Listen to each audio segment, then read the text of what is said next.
Good morning class 10th। आज हम पढ़ेंगे पूरक पुस्तक कृतिका का अध्याय 1 माता का अंचल, जिसके लेखक हैं शिव पूजन सहाय। आइए देखते हैं हम शिव पूजन सहाय का परिचय। शिव पूजन सहाय आधुनिक हिंदी साहित्य के प्रसिद्ध साहित्यकार हैं। इनका जन्म 1893 ईस्वी में उनवास गांव, जिला भोजपुर, बिहार में हुआ था। उनके बचपन का नाम भोलानाथ था। 10वीं की परीक्षा के बाद उन्होंने बनारस की अदालत में नौकरी की। उसके बाद वे अध्यापन कार्य में लग गए। उन्होंने असहयोग आंदोलन में भाग लेने के दौरान सरकारी नौकरी छोड़ दी। शिव पूजन सहाय गद्य के प्रमुख लेखक हैं। उन्होंने जागरण, हिमालय, माधुरी, बालक आदि पत्रिकाओं का संपादन किया। उनकी प्रमुख कृतियां देहाती दुनिया, वे दिन वे लोग, ग्राम सुधार, स्मृति शेष आदि हैं। उन्होंने अपनी कृतियों में समाज में व्याप्त विडंबनाओं, समस्याओं आदि का चित्रण किया है तथा शोषण के प्रति आवाज उठाई है। उनकी भाषा सरल व सहज है। आंचलिक शब्दों के साथ तत्सम, तद्भव, अंग्रेजी आदि भाषाओं के शब्दों का प्रयोग उनकी रचनाओं में मिलता है। शिव पूजन सहाय का निधन वर्ष 1963 में हुआ। आइए जानते हैं इसकी रूपरेखा। पाठ की रूपरेखा इस प्रकार है। देहाती दुनिया उपन्यास के लिए देहाती दुनिया उपन्यास से लिए गए इस अंश में ग्रामीण संस्कृति की झांकी उकेरी गई है, जिसमें ग्रामीण क्षेत्र के विभिन्न चरित्रों तथा बच्चों के शैशवकाल की अनेक क्रियाकलाप का अत्यंत मनोहारी ढंग से चित्रण किया गया है। पाठ में भोलानाथ के चरित्र के माध्यम से माता पिता का स्नेह और दुलार, बालकों के विभिन्न ग्रामीण खेल, लोकगीत और बच्चों की मस्ती एवं शैतानियों का विस्तार से वर्णन किया गया है। इसमें इस तथ्य को भी स्पष्ट किया गया है कि बच्चे का माँ से अधिक जुड़ाव होता है। भले ही वह अपने पिता के साथ अधिक समय बिताए, किंतु परेशानी के समय उसे माँ का ही आंचल शांति देता है। आत्मकथ्यात्मक शैली में रचे गए इस उपन्यास का कथा शिल्प अत्यंत मौलिक एवं प्रयोगधर्मी है। आत्मकथात्मक का मतलब क्या है? आत्मकथात्मक शैली का मतलब होता है कि लेखक यहाँ पर अपने जीवन के विषय में लिख रहा है, अपनी जीवन की घटनाओं के विषय में वो लिख रहा है। इसको आत्मकथात्मक कहा जाता है। जब दूसरा व्यक्ति लेखक के जीवन के बारे में लिखता है तो वह क्या हो जाती है? जीवनी हो जाती है। और जब लेखक स्वयं अपने जीवन के बारे में लिखता है तो वह आत्मकथा होती है। ठीक है, तो आइए देखते हैं। हम यहाँ पर पढ़ेंगे पाठ का सार। इसका पूरा जो चैप्टर है वो आपको अपनी बुक से पढ़ना होगा, नोटबुक से। तो यहाँ पर मैं आपको केवल इसका सार समझाती हूँ। देखिए, लेखक का पिता के साथ अनेक गतिविधियों में भाग लेना। लेखक का नाम तारकेश्वर नाथ था, किंतु पिताजी लाड़ में उसे भोलानाथ कहते थे। भोलानाथ का अपनी माता से केवल खाना बनाने एवं दूध पीने तक का नाता था। वह पिता के साथ ही बाहर की बैठक में सोया करता था। पिता प्रातःकाल उठकर भोलानाथ को भी साथ ही नहला धुलाकर पूजा पर बिठा लेते। पूजा पाठ के बाद पिताजी अपनी एक राम नाम बही पर 1000 राम नाम लिखकर पाठ करने की पोथी के साथ बात कर रख देते। कभी कभी बाबूजी और भोलानाथ के बीच कुश्ती भी होती। पिताजी पीठ के बल लेट जाते और भोलानाथ उनकी छाती पर चढ़कर उनकी लंबी लंबी मूछें उखाड़ने लगता। तो पिताजी हंसते हंसते उसके हाथों को मूछों से छुड़ाकर उसे चूम लेते थे। भोलानाथ के पिताजी उसे एक हाथ से फूल, एक धातु के कटोरे में गोरस, दूध और भात सानकर भी खिलाते थे। फूल का एक कटोरा यानी कि धातु का कोई कटोरा, गोरस यानी कि दूध। माँ के साथ भोलानाथ का संबंध। जब भोलानाथ का पेट भर जाता तो उसके बाद भी माँ थाली में दही भात सानती और अलग अलग तोता, मैना, कबूतर, हंस, मोर आदि के बनावटी नाम के साथ कौर बनाकर यह कहते हुए खिलाती जाती कि जल्दी खा लो, नहीं तो वे उड़ जाएंगे। तब भोलानाथ सब बनावटी पक्षियों को चट कर जाता। भोलानाथ की माँ उसे अचानक पकड़ लेती और एक चुल्लू कड़वा तेल उसके सर पर अवश्य डालती थी तथा उसे सजा धजा कर कृष्ण कन्हैया बना देती थी। देखिए, पिता के खिलाने के बाद माँ फिर क्यों खिलाती? क्योंकि माता कहती है कि पुरुष बच्चों को खिलाना क्या जानते हैं, मर्दवे क्या जाने खिलाना। तो वो कहती है कि आप जो छोटे छोटे कौर खिलाते हो, अपने पति से कहते हैं कि वो आप छोटे छोटे कौर खिलाते हो, और बच्चा सोचता है कि उसने बहुत सारे कौर खा लिए और उसका पेट भर गया, लेकिन नहीं, बच्चे को भर भर गाल यानी कि बड़े बड़े कौर खिलाने चाहिए, तभी उनका पेट भरता है। ठीक है, यहाँ पर माँ का प्यार प्रदर्शित होता है। बच्चों की शैतानियाँ और खेल। भोलानाथ के घर पर बच्चे तरह तरह के नाटक खेला करते थे, जिनमें चबूतरे के एक कोने को नाटक की तरह प्रयोग किया जाता था।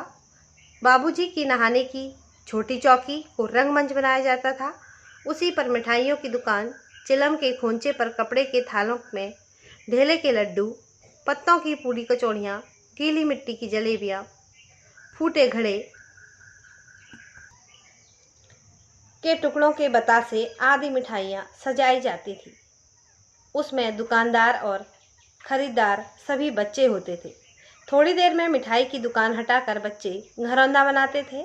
धूल की मेड़, दीवार बनती और तिनकों का छप्पर, दातून के खंभे, दिया सलाई की पेटियों की किवाड़ आदि इसी प्रकार के अन्य सामानों से बच्चे ज्योनार यानी कि दावत तैयार करते थे। फूटे घड़े के टुकड़े के बतासे आदि मिठाइयाँ सजाई जाती थी। उसमें दुकानदार और खरीदार जो थे वह भी बच्चे होते थे। थोड़ी देर में मिठाई की दुकान हटाकर बच्चे घरौंदा बनाते थे। धूल की मेड़ की दीवार बनती और तिनकों का छप्पर, दातून के खंभे, दिया सलाई की पेटियों के किवाड़ आदि इसी प्रकार के अन्य सामानों से बच्चे ज्योनार यानी कि दावत तैयार करते थे। इतना आपको समझ में आ गया होगा। अब देखिए, बच्चों के खेल में पिता का भाग लेना। जब पंगत सभी लोगों की पंक्ति यानी कि जब पंगत बैठ जाती यानी कि सभी लोगों की पंक्ति एक लाइन में सब बच्चे बैठ जाते, तब बाबूजी भी धीरे से आकर जीवने यानी कि भोजन के लिए बैठ जाते थे। उनको बैठते देखते ही बच्चे हंसते हुए घरौंदा बिगाड़कर भाग जाते थे। कभी कभी बारात का भी जुलूस निकालते थे। बारात के लौट आने पर बाबूजी ज्यों ही दुल्हन का मुख निहारने लगते, त्यों ही बच्चे हंसकर भाग जाते। थोड़ी देर बाद फिर लड़कों की मंडली जुट जाती और खेती की जाती। बड़ी मेहनत से खेत जोते, बोए और पटाए जाते। फसल तैयार होते देर न लगती और बच्चे हाथों हाथ फसल काटकर उसे पैरों से रौंद डालते और कसोरे का सूप बनाकर ओसाकर मिट्टी के दिए के तराजू पर तौलकर राशि तैयार कर देते थे। इसी बीच बाबूजी आकर पूछ लेते कि इस साल की खेती कैसी रही भोलानाथ। तब बच्चे खेत खलिहान छोड़कर हंसते हुए भाग जाते। यानी कि जितने भी खेल वो खेला करते हैं, जैसे ही उनके बाबूजी आते थे और बीच में आकर वो कुछ दखलंदाजी करते या कुछ कहते, तो बच्चे क्या होते थे, शर्मा कर वह खेल छोड़ छाड़ कर भाग जाते थे। बच्चों द्वारा गुरु मूसन तिवारी को चिढ़ाना। आम की फसल के समय कभी कभी खूब आंधी आती है। आंधी समाप्त हो जाने पर बच्चे बाग की ओर दौड़ पड़ते और चुन चुन कर घुले आम खाते थे। एक दिन घुले आम यानी कि पके हुए आम। एक दिन आंधी आने पर आकाश काले बादलों से ढक गया। मेघ गरजने लगे और बिजली कौंधने लगी। बरखा बंद होते ही बाग में बहुत से बिच्छू नजर आए। बच्चे डरकर भाग चले। बच्चों में बैजू बड़ा ढीठ था।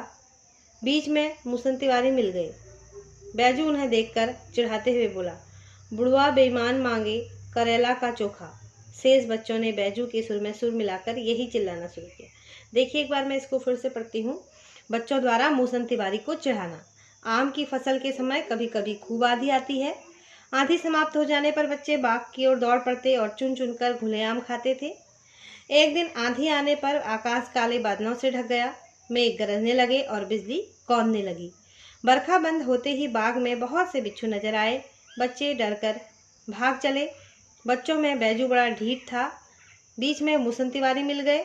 बैजू उन्हें देखकर चिढ़ाते हुए बोला, बुढ़वा बेईमान मांगे करेला का चोखा। शेष बच्चों ने बैजू के सुर में सुर मिलाकर यही चिल्लाना शुरू कर दिया। तिवारी ने पाठशाला जाकर वहां से बैजू और भोलानाथ को पकड़ लाने के लिए 4 लड़कों को भेजा। बैजू तो 9 2 11 हो गया, यानी कि भाग गया, और भोलानाथ पकड़ा गया, जिसकी गुरुजी ने खूब खबर ली। बैजू ने जब यह हाल सुना तो पाठशाला में आकर भोलानाथ को गोद में उठाकर पुचकारा। वह गुरुजी की खुशामद करके भोलानाथ को अपने साथ घर ले चले। रास्ते में भोलानाथ को सभी लड़कों का झुंड मिला। उन्हें नाचते और गाते देखकर भोलानाथ अपना रोना धोना भूलकर बाबूजी की गोद से उतरकर लड़कों की मंडली में मिलकर उनकी तान सुर अलापने लगा। अब देखिए भोलानाथ और सांप का तमाशा।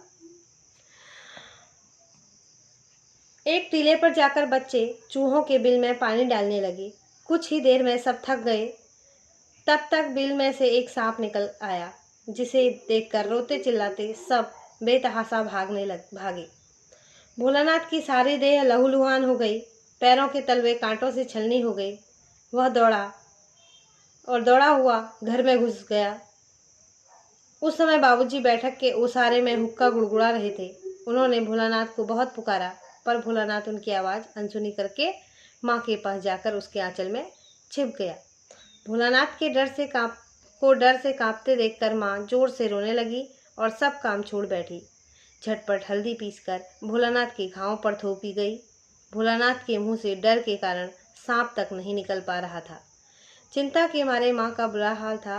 इसी बीच बाबूजी ने आकर भोलानाथ को माँ की गोद से लेना चाहा, किंतु भोलानाथ ने माँ के आंचल को नहीं छोड़ा। देखिए अब क्या है इसमें बच्चे अपने पिता के साथ उठते बैठते, खाते पीते, खेलते, मस्ती करते, उनकी मूछें नोचते, परंतु जब सांप आया और उनको बचना था या एक प्रकार से उनको प्यार चाहिए था, स्नेह चाहिए था, तो वह कहाँ गए? माँ के आंचल में। तो इस पाठ के द्वारा शिव पूजन साहा यह बताना चाहते हैं कि पिता कितना भी प्यार दुलार करे, परंतु बच्चा माँ के आंचल में जाकर ही संतोष या सुख या एक अपनत्व और अपने आप को सुरक्षित महसूस करता है। ठीक है, तो उम्मीद है इतना आपको समझ में आया होगा। बच्चों, आप इस पाठ को पूरा सुने और इस पाठ का सार पूरा सुने और इस पाठ को पढ़ें, तब जाकर आपको यह पाठ जो है जल्दी समझ में आ जाएगा और आप बोर्ड की परीक्षा में इसकी प्रश्नों के सही उत्तर दे पाएंगे। इस चैनल को लाइक, शेयर और सब्सक्राइब करना मत भूलिएगा अगर आपको ये अच्छा लगता है, और मुझे कमेंट बॉक्स में कमेंट करिए कि आपको ये चैप्टर कैसा लगा। मिलते हैं अगली वीडियो में, तब तक के लिए बाय।